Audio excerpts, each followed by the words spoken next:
A paz do Senhor Jesus, queridos. Quem está falando aqui é o presbítero Rangel Bispo. E neste dia eu vou estar comentando a quarta lição do terceiro trimestre de 2022. O tema é a sutileza da normalização do divórcio, certo? É um tema muito polêmico, delicado, porém nós iremos fazer esse comentário baseado na Bíblia, que é a nossa única regra de fé e prática, a única verdade absoluta é a palavra, e fique até o final dessa aula, que será uma bênção, certo? Você que não é inscrito, se inscreva, curta, comente, compartilhe e desde já agradeço. Vamos orar. Deus maravilhoso, abre o nosso entendimento para poder compreender a Tua palavra, para guardar nos nossos corações e praticar a mesma. Em nome de Jesus. Amém. Irmãos, nessa lição de número 4, 24 de julho de 2022, nós iremos estudar a sutileza da normalização do divórcio. Sutileza de uma forma sorrateira, silenciosa, sem barulho, e normalização é o ato de tornar algo normal. E o divórcio é o rompimento, a dissolução do vínculo do casamento. Então, podemos ver que o texto áureo diz assim: assim não são mais dois, mas uma só carne. Portanto, o que Deus ajuntou, não separe o homem. Há quem diga que esposa não é sangue, não é parente, realmente, mas é a nossa carne, é uma só carne, ok?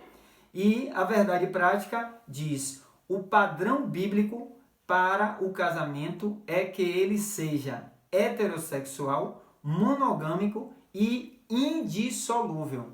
É o padrão estabelecido pelo Criador, o Deus Todo-Poderoso, que está acima de tudo e de todos. Ele estabeleceu esse projeto, essas normas, né? E nós temos de obedecer. E a leitura bíblica se encontra em Mateus, capítulo 19, versículo 1 ao 9. E nós podemos ver que quando se fala de divórcio, vamos lembrar de casamento. Quando eu fui casar, eu fiz um juramento. Eu disse: eu prometo ser fiel, amar, respeitar, na alegria, na tristeza, na saúde e na doença, na tristeza e na alegria, na riqueza e na pobreza, todos os dias da minha vida, até que a morte os separe. A primeira testemunha é Deus, fora as autoridades, outras testemunhas ali, parentes. Então, diante de Deus, nós ali casamos. Hoje eu sou casado com minha esposa, né? Temos 19 anos juntos, para a glória do nome de Jesus.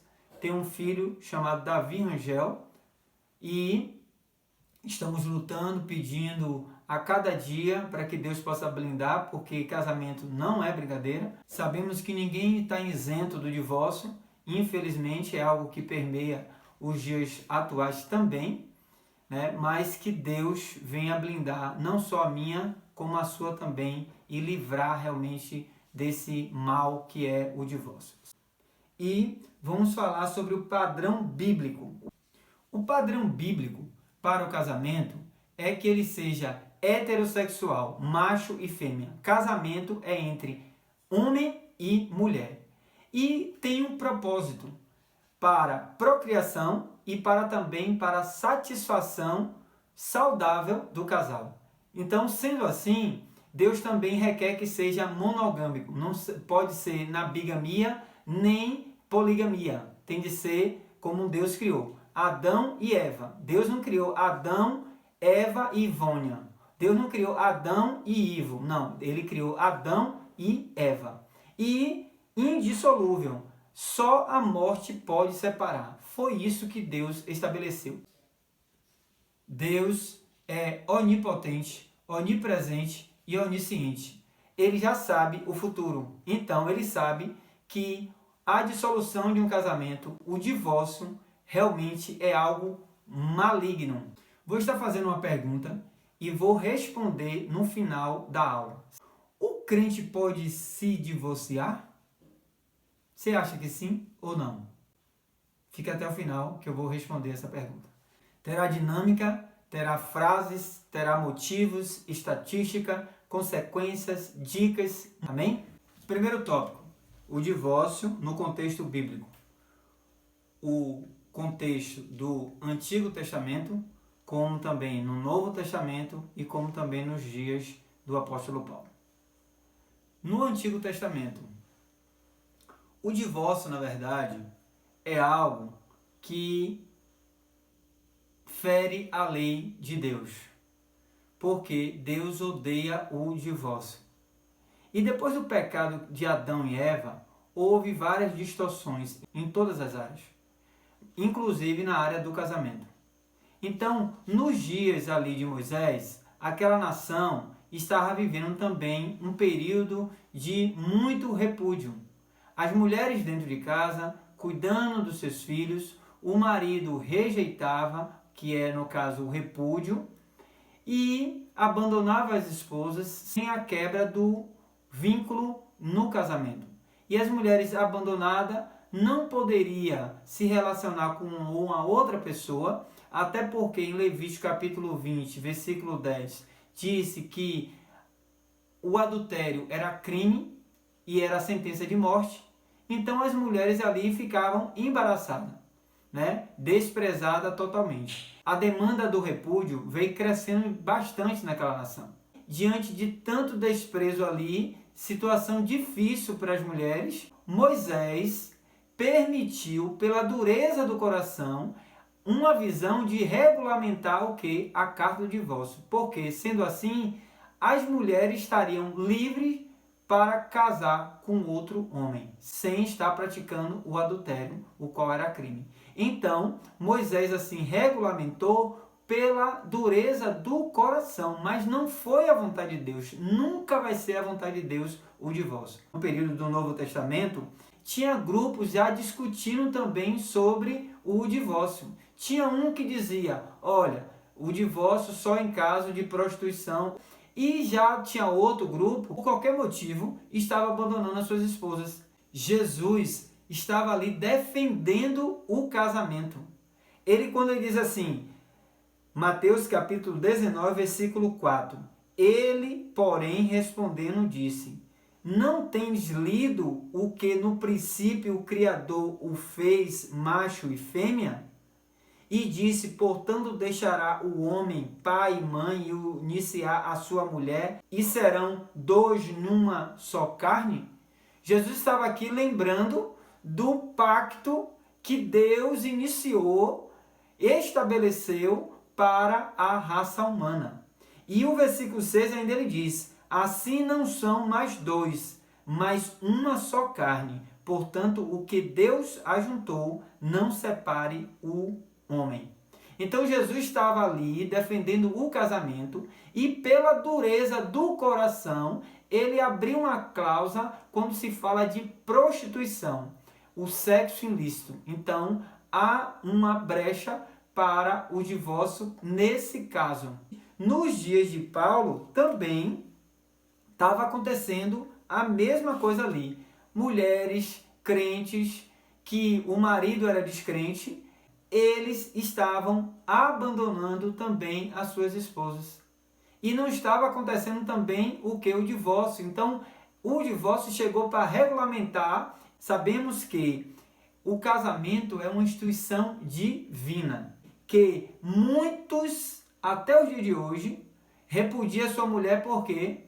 Porque não quer dividir os bens. Porque outrora, a visão do regime no casamento era universal. Quando se casava, unia todos os bens. Sendo assim, muitos maridos repudiavam suas esposas e tinham suas vidas assim desregradas, justamente para quê? Para não dividir os bens. Porque o divórcio iria dividir os bens 50% para um, 50% para outro. Só que nos dias de Paulo, tinha também essa demanda sobre o divórcio. Então, o divórcio é algo que se repete a cada geração, infelizmente. Segundo tópico, a sutileza da normalização do divórcio. Nós vamos falar sobre o divórcio e o seu aspecto legal e o divórcio no seu aspecto moral. A legislação brasileira já foi mais rígida com respeito ao divórcio. O divórcio, na verdade, tinha uma rigidez. Antigamente, para acontecer um divórcio, era aproximadamente de 1 ano a 5 anos, dependendo da situação. Existia audiência de reconciliação, deixava o casal, por exemplo, queria separar. Olha, daqui a 6 meses está marcada uma audiência. Eles davam até tempo para o casal pensar, analisar se era isso. Dentre outras audiências de reconciliação, trazia à tona a consciência do que o estrago que o divórcio faz na família. E por muitas vezes, muitos desistiam de divorciar.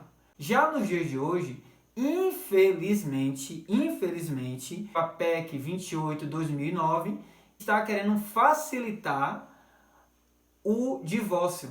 Ou seja, para ser muito mais rápido. Tem situações que pode gerar entre 1 semana, 45 dias, até 1 ano, um pouco mais diante talvez de partilha de bens, mas se não tiver partilha de bens, a coisa está muito mais fácil de realmente divorciar, infelizmente. O inimigo, ele tem realmente investido contra a família a cada momento, a cada dia. Isso é o reflexo da Revolução Sexual em 1960, coisa que a gente comentou na lição anterior, onde a gente está sofrendo esse reflexo dessa revolução, que é o quê? Querendo normalizar a questão do divórcio. Tudo é relativo, o liberalismo total tem crescido, hoje tem 56% de divórcio no Brasil. Pensa que tristeza. 63% das pessoas que têm esse rompimento do vínculo no casamento, eles se arrependem. Olha que coisa. Por isso que é bom, antes de tomar qualquer atitude, pense, analise, ore, busque. Porque infelizmente esse ataque está vindo contra a própria igreja. E nós temos de estar como crente vigiando. O divórcio é terrível. Quando não tem filho, ou quando tem filho, ou quando tem filhos, né? Plural. Mas existe alguns motivos, e eu vou citar aqui alguns motivos que ocasiona o divórcio. A infidelidade, problemas financeiros, os agregados, a questão da imaturidade, rotina, desgaste, falta de sexo, abuso, agressões física, verbal, emocional, jogos, drogas, doença, pornografia. São todos esses motivos e muitos outros que, infelizmente, vêm surgindo e acabando com a família, destruindo com a família. Vou trazer agora as consequências que o divórcio traz para a vida do casal, para a vida da família. Que é o quê? É uma cicatriz permanente. São traumas, feridas, vergonha, tristeza, angústia, depressão, ansiedade, falência, prejuízo, alienação parental. Então, todos esses males vêm sobre a vida da família quando há um rompimento no vínculo do casamento. Que Deus nos livre desse mal que infelizmente está invadindo as igrejas.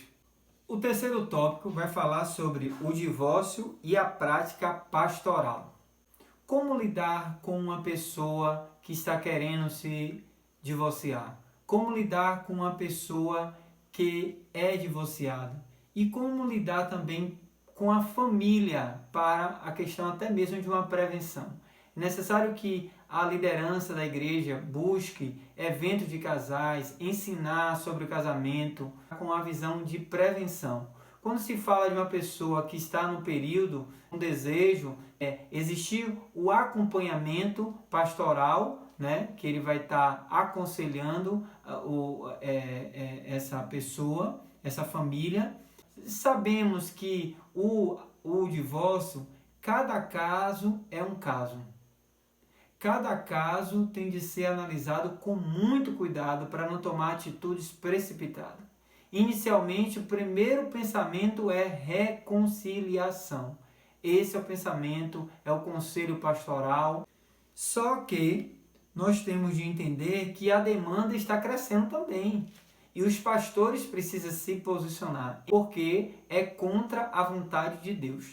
Malaquias, capítulo 2, versículo 16, diz que Deus odeia o divórcio. E se Deus odeia, não pode existir. Mas existe casos e existe casos. Tem que ser analisado com muito cuidado. E eu quero aqui trazer dicas para evitar o divórcio. O que é? Abre os olhos antes. Existem alguns sinais que está ali do seu lado.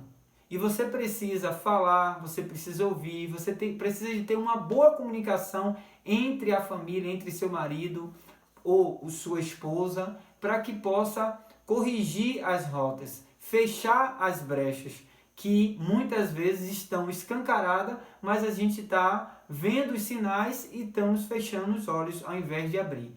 É necessário que o homem e a mulher tomem seu lugar, tomem sua posição como homens e mulheres casados. Tem muitos homens e mulheres, infelizmente, que se casam e querem ter uma vida de quê? De solteira. Isso não pode acontecer, certo? E eu vou trazer aqui uma dinâmica que você pode fazer em sala de aula, que é o quê? Você pega duas folhas, né? Uma com a foto aqui, você imprime, ou se tiver até mesmo um piloto, você pode fazer um desenho. E aí você pode colar, você cola aqui, você cola todinho. E a dinâmica é uma só carne. Duas pessoas aqui, uma só carne. E aqui é uma família. É uma representação do divórcio. Será que a gente consegue separar esse papel sem deixar cicatrizes? Vamos lá ver? Olha aí. Olha, por mais cuidado que eu tenha, ó, vai ter o quê? As feridas. Vai estar destruindo uma família. E isso não é o projeto de Deus. Deus odeia o divórcio. Não esqueça disso. Vamos para a pergunta. O crente pode divorciar? Não. Existem casos para ser analisado de forma individual, mas o projeto inicial de Deus é não, certo? Mas, infelizmente, diante da dureza do coração e diante de algumas situações que ocorrem, há uma liberação para que o homem ou a mulher tome sua atitude, né? Mas antes, lembre que Deus odeia o divórcio, certo? E nós temos de entender que o primeiro milagre de Jesus foi a transformação da água para o vinho. Jesus chegou naquele casamento e o vinho que representava alegria tinha acabado. E Jesus ali transformou a água no vinho para trazer novamente alegria para aquele casamento. Se eu e você ora para Jesus curar um câncer, para Jesus curar uma AIDS, ele pode e eu posso orar e ele pode realizar o milagre de uma restauração no casamento, na família. Você que está pensando em divorciar, eu te digo em nome de Jesus, ore a Deus. Porque Deus é o Deus que transforma. Deus é o Deus que odeia o divórcio. Sendo assim, que Deus blinde o teu coração, Deus blinde a tua família, para que nenhum mal chegue à tua vida. E você que está planejando, que o Senhor repreenda em nome de Jesus e te dê uma restauração, alegria novamente no seu casamento. Amém? Fica com Deus. E só para deixar um texto muito forte, é em Hebreus, capítulo 13, versículo 4. Hebreus, capítulo 13, versículo 4, diz assim: que o casamento seja respeitado por todos e que os maridos e as esposas sejam fiéis um ao outro. Deus os julgará, os imorais e os que cometem adultério. É Deus que vai julgar. Muitas vezes tem muitas situações, muitas mentiras por trás de um divórcio e um dia nós iremos prestar conta diante de Deus.